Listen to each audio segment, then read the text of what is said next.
If that old tractor is the future of this town, no wonder nobody invests here. The laughter came easily.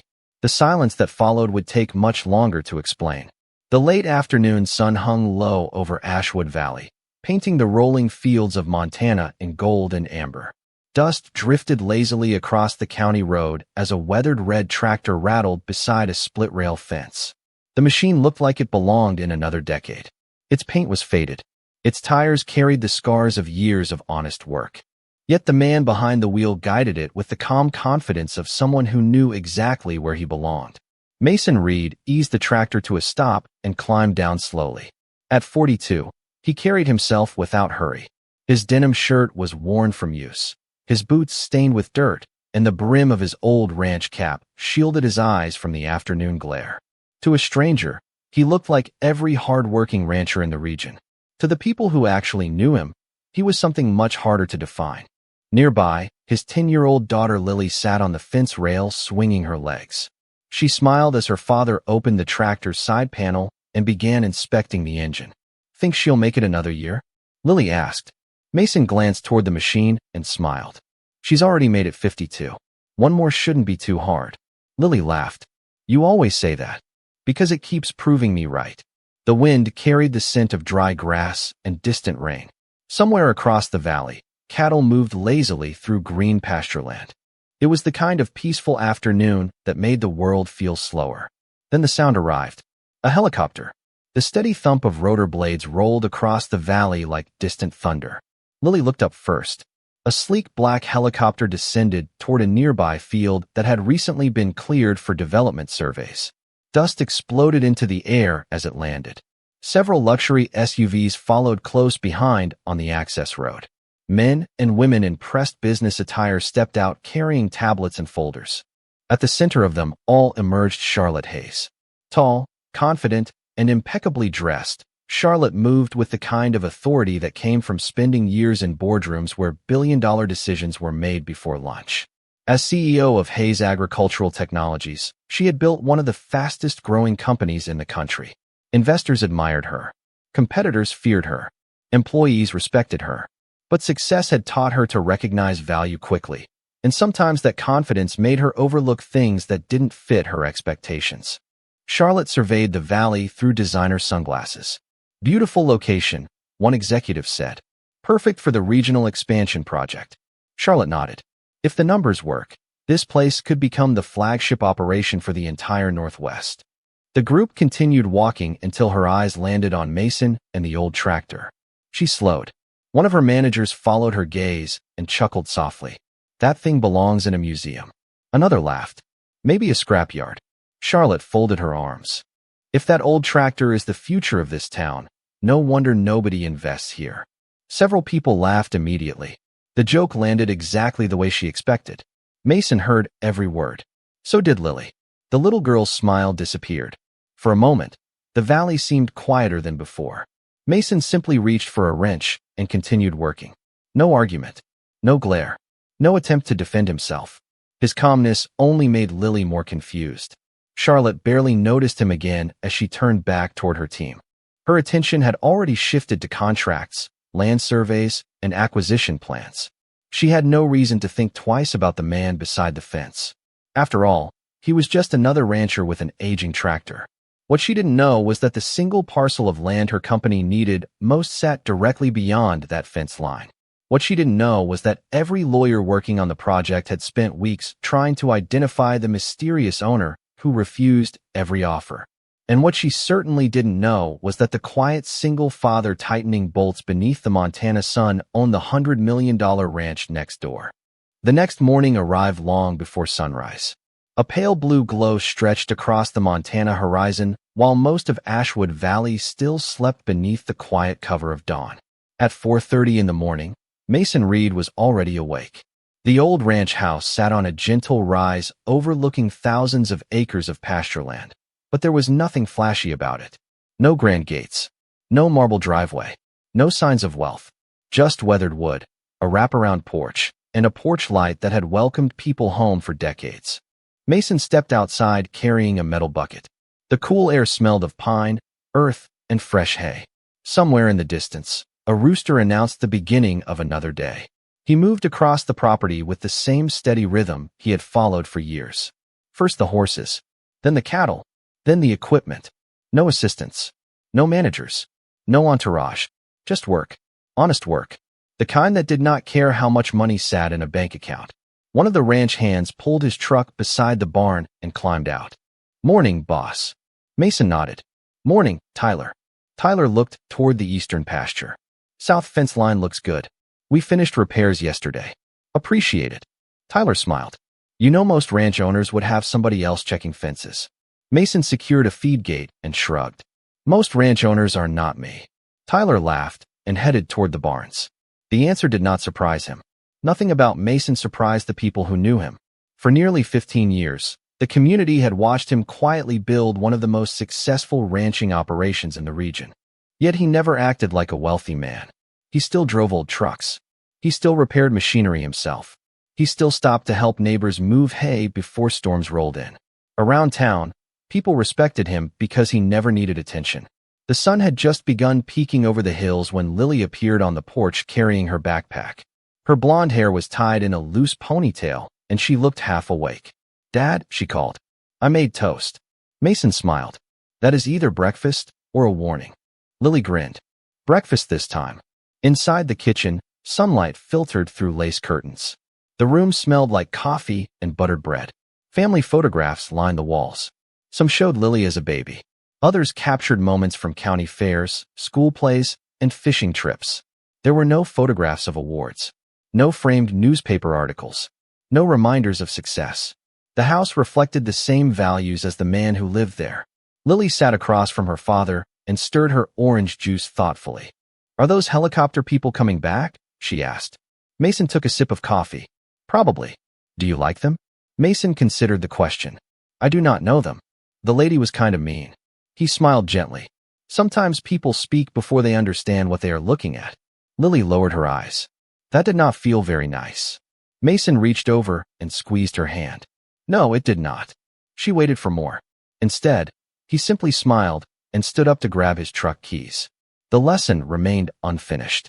Or maybe that was the lesson.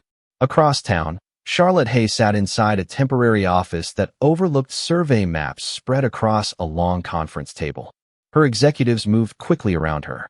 Laptops glowed. Phones rang. Contracts changed hands. The expansion project was moving ahead exactly as planned. "We have secured almost every parcel," one attorney reported. Charlotte nodded. "Almost." The room became slightly quieter. The attorney adjusted his glasses. "One property remains unavailable." "Offer more." "We already doubled the market rate." Charlotte looked up. "Triple it." Another executive shifted uncomfortably. "The owner has not responded to any offer." Charlotte frowned. That was unusual. In her world, there was always a number. Everything had a price. "Who owns it?" she asked. The attorney glanced at his notes. "That is the strange part. The ownership structure is private. We know the land. We know the boundaries. But the actual owner remains difficult to identify." Charlotte leaned back in her chair. For the first time since arriving in Ashwood Valley, genuine curiosity appeared in her eyes. Outside the office window, the valley stretched toward the horizon beneath a bright Montana sky. Somewhere beyond those fields sat the final piece of land her company desperately needed. And somewhere in that same valley, a quiet single father continued his day without the slightest concern for how much someone was willing to pay for what was already his. Late that afternoon, the halls of Ashwood Elementary echoed with the familiar sounds of lockers closing, children laughing, and teachers calling final reminders before dismissal. Outside, the autumn sun cast long shadows across the parking lot as parents began arriving one by one. Mason Reed leaned against his pickup truck near the curb, waiting patiently. He was never late. Not once in all the years Lily had attended school. A few teachers waved as they passed. Mason returned each greeting with the same quiet smile. He knew most of them by name. Not because he was important, but because he paid attention. Across town, Charlotte Hay sat in the corner booth of a small diner that locals had recommended. It was not the kind of place she normally visited. The booths were worn. The coffee came in thick ceramic mugs. The menu had probably not changed in 20 years. Yet there was something comforting about it. Something real. Through the front window, She watched everyday life unfold on Main Street. A farmer loaded feed into his truck. A couple walked hand in hand past an antique store. Children raced bicycles down the sidewalk. It felt different from the cities where most of her business took place. Slower, simpler, more grounded. Her assistant looked up from a stack of documents. The ownership records are still incomplete. Charlotte sighed. How does someone own that much land and remain invisible? Good lawyers, the assistant offered. Charlotte shook her head. No, there is something else. Before the conversation could continue, movement outside caught her attention. Mason's truck pulled into a parking space across the street. A moment later, Lily climbed inside. The little girl appeared to be talking animatedly while Mason listened. Charlotte recognized them immediately. Curiosity nudged her harder than she expected. The assistant noticed her gaze. The tractor guy? Charlotte nodded slightly. Something like that. The pickup remained parked for several minutes. Lily seemed unusually serious. Eventually, Charlotte found herself watching without intending to. Across the street, Lily sat quietly in the passenger seat. The excitement she usually carried after school seemed absent. Mason noticed immediately. Long day, he asked. Lily stared out the window. Can I ask you something? Always. She hesitated. Why do people think rich people look different? Mason turned the key off, but did not answer right away. Traffic moved slowly along Main Street. A breeze carried dry leaves across the pavement. Sometimes the most important questions deserved silence before words. Lily continued. The lady with the helicopter looked at us like we were poor. Mason smiled gently. Maybe she did. But we are not poor. No. Lily frowned. Then why would she think that? Mason leaned back in his seat. His eyes drifted toward the distant hills surrounding the valley. Because sometimes people see things instead of people. Lily looked confused. What does that mean? Mason folded his hands. They see an old truck. They see an old tractor. They see dusty boots. Then they decide they already know the story. And they are wrong. Sometimes. Lily considered that. Does it bother you? Mason smiled again. The same calm smile that had carried him through difficult seasons, loss, success, and everything in between. Not really. Why not? His answer came softly. Because my job is not to convince people who I am. Lily stared at him. Then what is your job? Mason glanced toward her. To be who I am. The words settled between them. Simple. Quiet. True. Across the street, Charlotte had not meant to listen. The truck window happened to be partially open. The town happened to be quiet. And somehow the conversation reached her. She looked away immediately, feeling strangely uncomfortable. Not because anything was rude. Quite the opposite. The words lingered. To be who I am. Charlotte stared into her coffee. In boardrooms, people spent entire careers proving themselves. Titles mattered. Wealth mattered. Status mattered. Yet the man she had dismissed beside a tractor seemed completely uninterested in any of it. Her assistant interrupted her thoughts. There is one more thing. Charlotte looked up. What? The owner of the remaining property rejected another offer this morning. Charlotte frowned. Without a counteroffer? Without any response at all. For the first time, frustration mixed with her curiosity. The final parcel was essential to the project. Every survey pointed to the same conclusion. Without that land, expansion became significantly more complicated. Charlotte stood and walked toward the window. Outside, Mason's truck slowly pulled away from the curb. The setting sun reflected across the windshield before disappearing down the road toward the valley. Charlotte watched until it vanished from sight. Somewhere beyond those rolling hills sat a landowner who could not be persuaded by larger numbers. Somewhere beyond those same hills lived a man who seemed immune to the opinions of others. And although she did not realize it yet, both mysteries were leading toward exactly the same person. The following week brought clear skies, cool mornings, and growing tension inside the temporary offices Hayes Agricultural Technologies had established on the edge of Ashwood Valley. Survey teams moved across fields. Engineers reviewed maps. Attorneys exchanged calls from sunrise until evening. Everything was progressing on schedule except for one stubborn problem. One piece of land. One signature. One owner. Charlotte Hayes stood before a wall-sized map covered in colored markers and property boundaries. Nearly every parcel needed for the expansion project had been secured. Green markers stretched across the valley like a completed puzzle. Yet one section remained untouched. A single block of land sat in the center of the map, surrounded on every side. A red outline. A blank name. A missing answer. Tell me again, Charlotte said. What exactly happened to the latest offer? The lead attorney adjusted a stack of folders. The offer was delivered 3 days ago. And no response. Charlotte folded her arms. Did the owner reject it? No. Did the owner request changes? No. Did the owner ask questions? No. The attorney hesitated. The owner simply ignored it. Several executives exchanged uncomfortable looks. Charlotte rarely encountered situations that could not be solved through negotiation. Usually people wanted something. More money. Better terms. Additional guarantees. There was always a path forward. Yet this situation felt different. Double it again, she said. The room became silent. Again, one manager asked carefully. Charlotte nodded. If someone is unwilling to sell, then we have not offered enough value.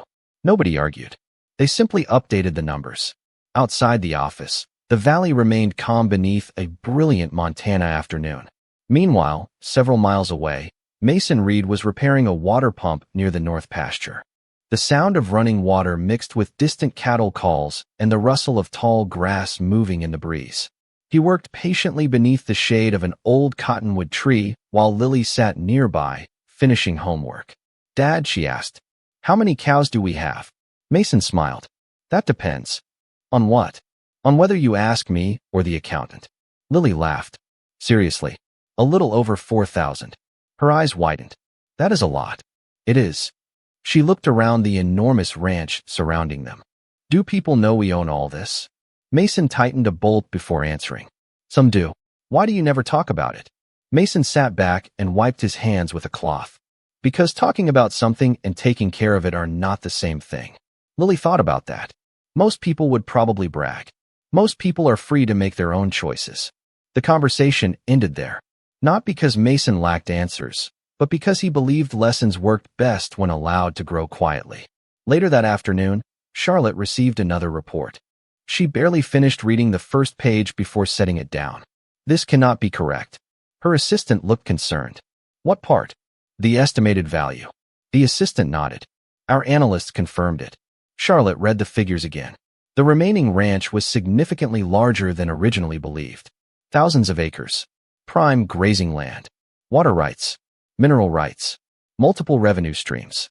The estimated value exceeded $100 million. For the first time, Charlotte understood why the owner might not care about her offers. Whoever controlled that property was already extraordinarily successful. Who is this person? She asked quietly. The room had no answer. That uncertainty bothered her more than she wanted to admit. Across Ashwood Valley, the sun began sinking toward the horizon. Golden light spilled across open fields and distant hills. Mason drove his old tractor slowly along a fence line while Lily rode beside him. The machine rattled and groaned exactly as it always had. It was far from impressive, yet Mason treated it with care. Every scratch held a memory. Every repair carried a story. It had belonged to his father before him. Some things were worth more than money. Back inside her office, Charlotte stared out the window as evening settled over the valley. She found herself thinking less about contracts and more about people. About the quiet rancher who seemed completely indifferent to status. About the conversation she had overheard outside the school. About a landowner who could not be persuaded by increasingly larger numbers. Somewhere in the growing mystery, her confidence was beginning to shift into curiosity. And somewhere beyond the rolling hills, a man who never felt the need to explain himself had unknowingly become the center of every question she could no longer answer. 3 days later, the weather changed. Montana skies that had been bright and calm all week gradually darkened beneath thick layers of gray clouds. The air felt heavier. The wind carried the scent of rain long before the first drop ever touched the ground. Across Ashwood Valley, ranchers prepared for the approaching storm. Equipment was secured. Livestock was moved to safer pastures. Gates were checked one final time. Mason Reed had spent most of the afternoon doing exactly that. By sunset, he was making his last inspection round in the old tractor while Lily waited at home finishing a school project. The valley stretched before him beneath a sky that looked ready to break open at any moment. Meanwhile, Charlotte Hayes was returning from a meeting on the far side of the county. Her driver had been sent back earlier with several members of her team, leaving her alone in a rental SUV as she reviewed voice messages through the vehicle speakers. Normally, she preferred controlling her own schedule. Normally, that worked well. But the roads in Ashwood Valley were very different from the highways she knew in major cities. The first rain arrived suddenly. Large drops struck the windshield like thrown pebbles. Within minutes, visibility dropped dramatically. Charlotte slowed the vehicle. The dirt road beneath her tires became slick and uneven. She glanced at the navigation screen. The nearest paved road was still several miles away. Thunder rumbled in the distance. The storm intensified. Wind pushed against the SUV. Rain hammered the roof. Then came the problem. The rear tires slipped into a section of deep mud hidden beneath standing water. Charlotte pressed the accelerator gently. The wheels spun. Mud sprayed. The vehicle sank deeper. The storm passed during the night, leaving Ashwood Valley washed clean beneath a bright autumn sky. Water still glistened on fence rails. Small puddles reflected drifting clouds. The air smelled fresh, carrying that rare calm that follows heavy rain.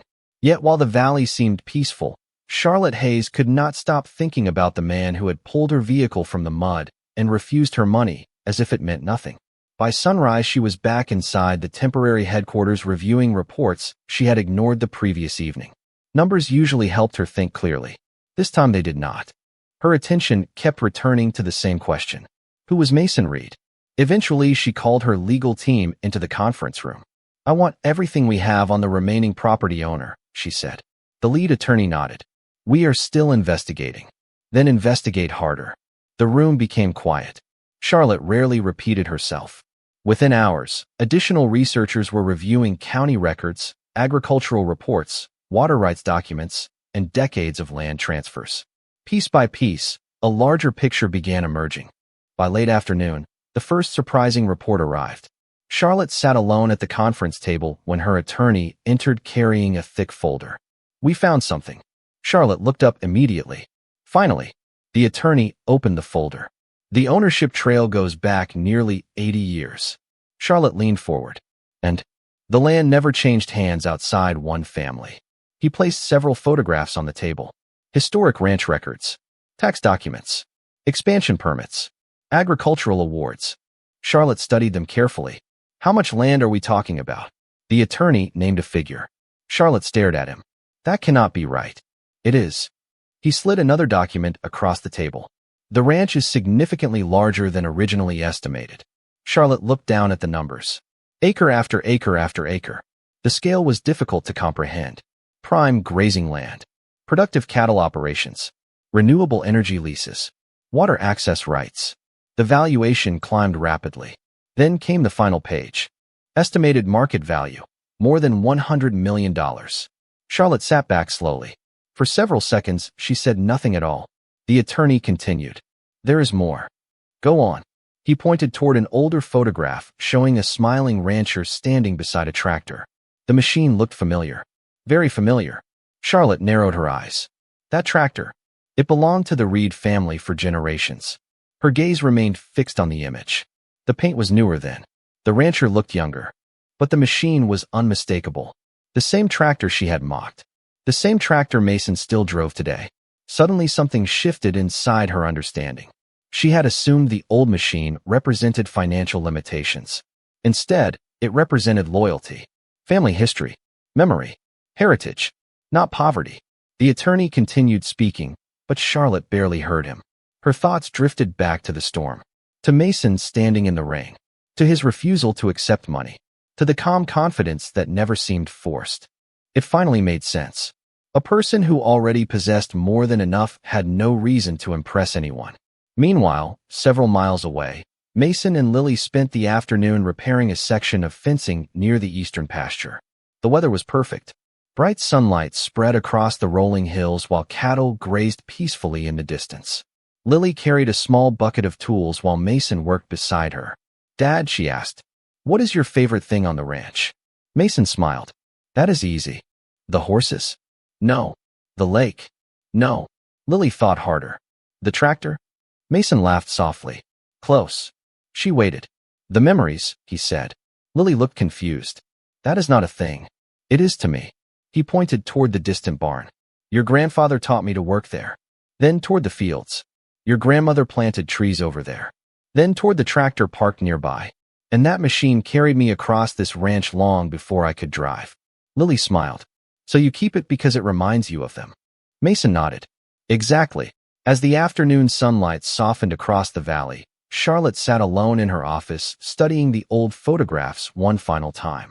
For days she had searched for a secret, a hidden weakness, a leverage point. Instead, she had discovered something far more unexpected. Character. The kind that could not be purchased. The kind that did not need recognition. And somewhere between the old tractor, the family history, and the man who refused payment during a storm, Charlotte Hayes found herself becoming less interested in acquiring a piece of land and far more interested in understanding the person who owned it. The invitation arrived on a Thursday morning. It was simple, professional, and carefully worded. Hayes Agricultural Technologies requested a final meeting regarding the remaining property involved in the Ashwood Valley expansion project. The location was listed as the conference center attached to the company's temporary headquarters. The purpose was listed as a discussion. Nothing more.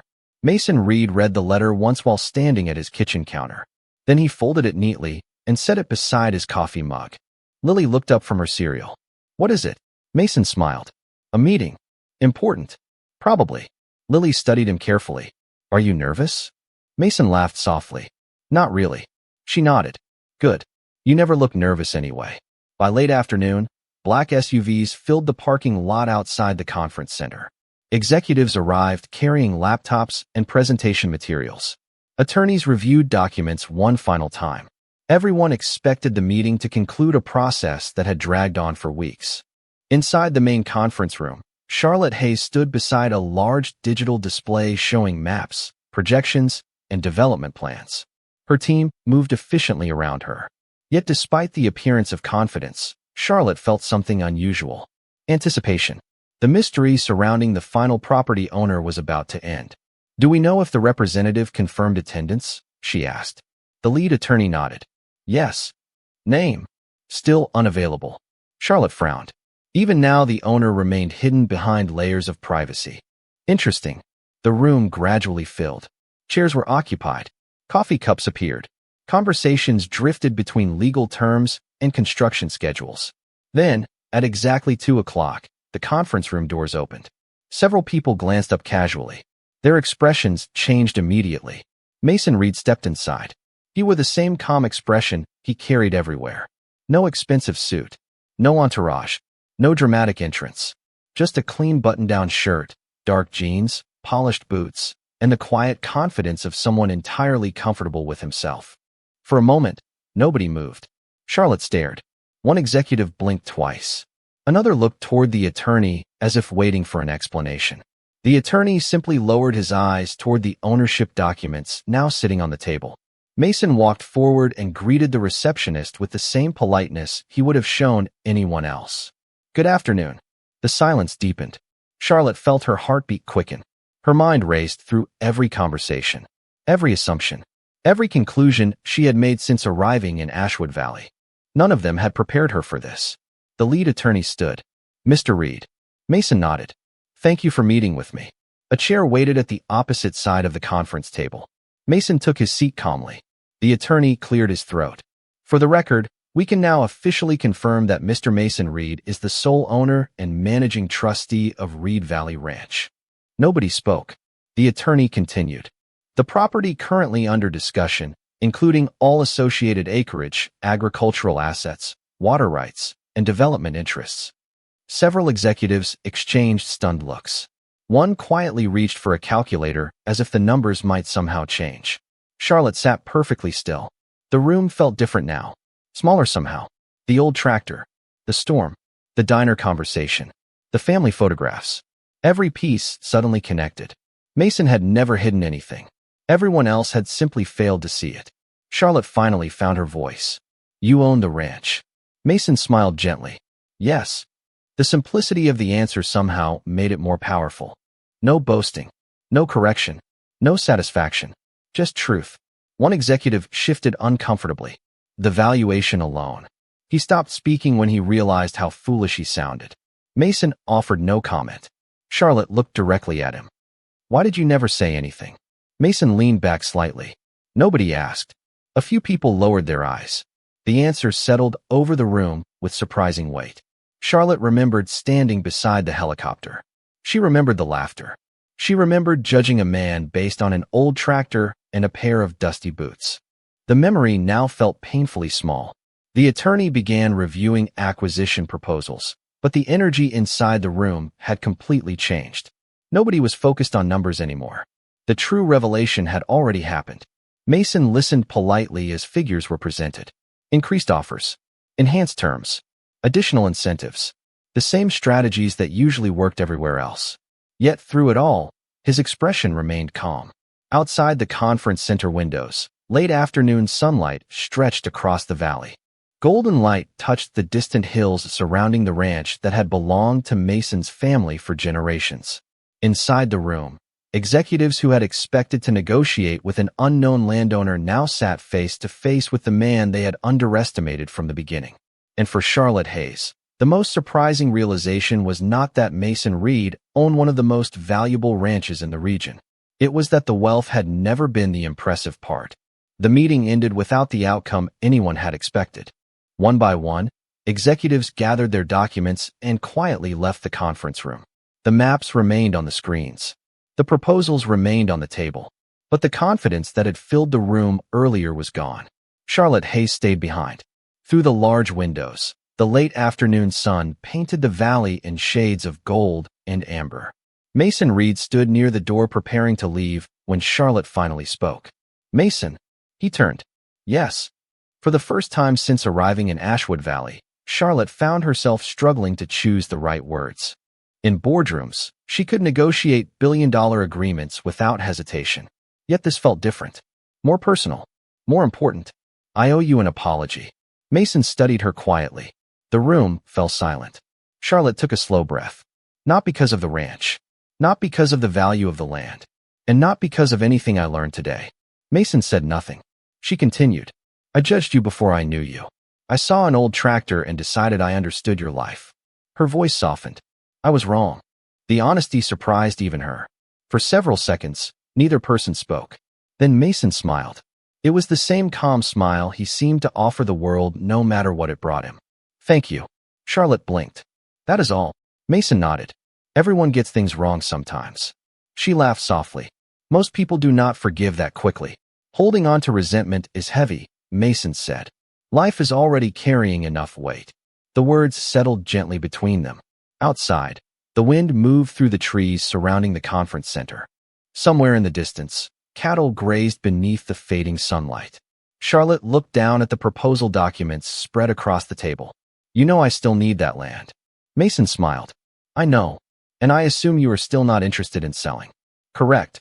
Charlotte shook her head, though a small smile appeared despite herself. "You are probably the most frustrating person I have met this year." "I have been called worse."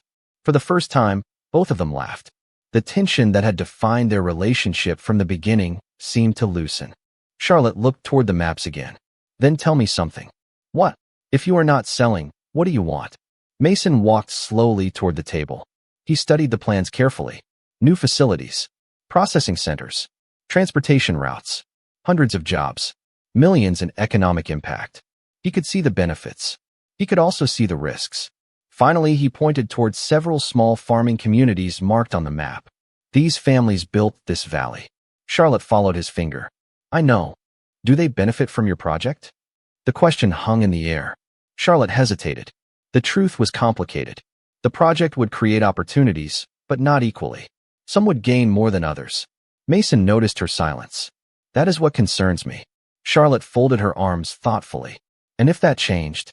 Mason looked directly at her. "Then we would have something worth discussing." Over the following weeks, a surprising partnership began to form. Meetings moved from conference rooms to ranch kitchens.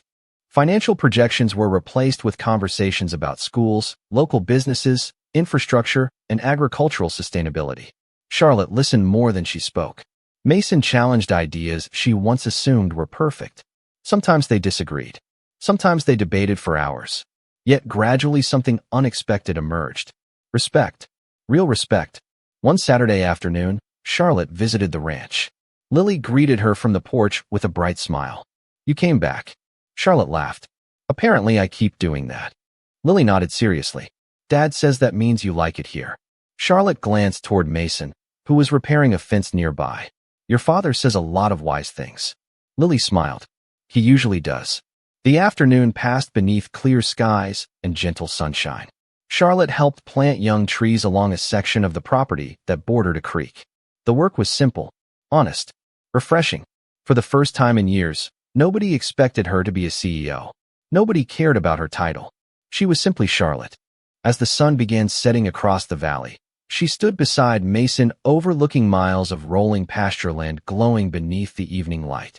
You know, she said quietly, I came here looking for land. Mason looked toward the horizon. And Charlotte smiled. I think I found a much better reason to stay. Mason did not answer immediately. He simply looked out across the ranch that had shaped his life. Then, slowly, a smile appeared. And somewhere between shared purpose, quiet conversations, and the growing trust neither of them had expected, something beautiful began taking root in the wide, open heart of Ashwood Valley. 1 year later, Ashwood Valley looked different. New roads connected small communities that had once felt isolated. Local farms had access to better equipment, better distribution networks, and stronger markets. Small businesses that had struggled for years now displayed signs that read open and hiring. The school had expanded its agricultural education program. The medical clinic had added new services. What began as a corporate expansion had become something far more meaningful. It had become a partnership, not just between a company and a community, but between people who had chosen respect over pride. The grand opening ceremony drew residents from every corner of the valley.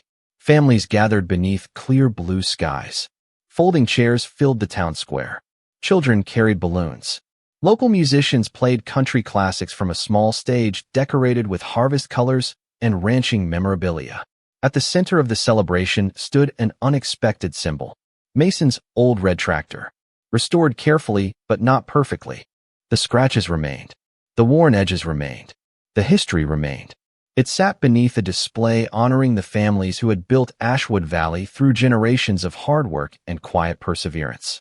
People stopped constantly to take photographs beside it. Some smiled. Others shared stories. To many, it had become more than a machine. It represented something deeper. Charlotte Hayes stood backstage reviewing her remarks one final time. A year earlier, she would have focused on financial projections, economic growth, and development milestones. Today, her notes looked very different. She folded the paper and slipped it away. For once, she did not need prepared words. Across the square, Mason sat beside Lily in the front row. The ranch had continued thriving. So had the community. Yet the thing Mason valued most sat beside him, wearing a bright smile and holding a cup of lemonade. Lily leaned toward him. You think Charlotte is nervous?